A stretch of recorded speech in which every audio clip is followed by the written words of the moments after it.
বিসমিল্লাহির রহমানির রহিম। 13 এর হাতিয়ার পর্যায়ে ঢোকা আরেকবার এবং ডিপ্লোমা ইঞ্জিনিয়ারিং পড়ুয়া সকল শিক্ষার্থীদের উদ্দেশ্যে আমরা আজকে আমাদের সম্মিলিত 6 দফা দাবি নিয়ে আমরা এখানে হাজির হয়েছি।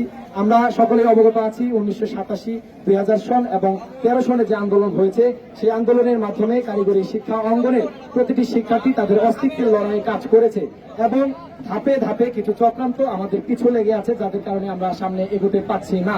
আমরা ইনশাল্লাহ 25-এ এসে দাঁড়িয়েছি। আমরা 25-এর সকল শিক্ষার্থী এটাই প্রমাণ করে দিব যে 1987, 2000 সন এবং 13 এর যে আন্দোলন হয়েছে সেই আন্দোলনের মাধ্যমে ডিপ্লোমা ইঞ্জিনিয়ারিং পড়ুয়া সকল শিক্ষার্থী তাদের শিক্ষা অঙ্গনকে কলঙ্ক মুক্ত করতে পারে নাই।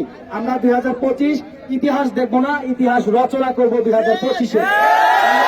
আমরা 25 সাল কারিগরি শিক্ষা অঙ্গনকে সম্পূর্ণরূপে কলঙ্ক মুক্ত করে ছাড়বো ইনশাআল্লাহ। আমরা প্রশাসন, কারিগরি শিক্ষা অধিদপ্তর, কারিগরি শিক্ষা দপ্তরের কাছ থেকে, কারিগরি শিক্ষা বোর্ডের কাছ থেকে দফায় দফায় আশ্বস্ত হয়েছি এবং কোনো লিখিত রূপ আমরা পাইনি। আমরা দফায় দফায় আমাদের সংশোধিত সম্মিলিত 6 দফা তাদের কাছে পেশ করেছি, তারা আমাদেরকে কোনো লিখিত রূপ কিংবা আশ্বস্ত করে নাই। আমরা অতি শীঘ্রই এবং প্রশাসনের কাছে দৃষ্টি আকর্ষণ করে বলতে চাই, আমরা অতি শীঘ্রই আমাদের যে 6 দফা সেটি আমরা বাস্তবায়ন করতে চাই ইনশাআল্লাহ। ধন্যবাদ।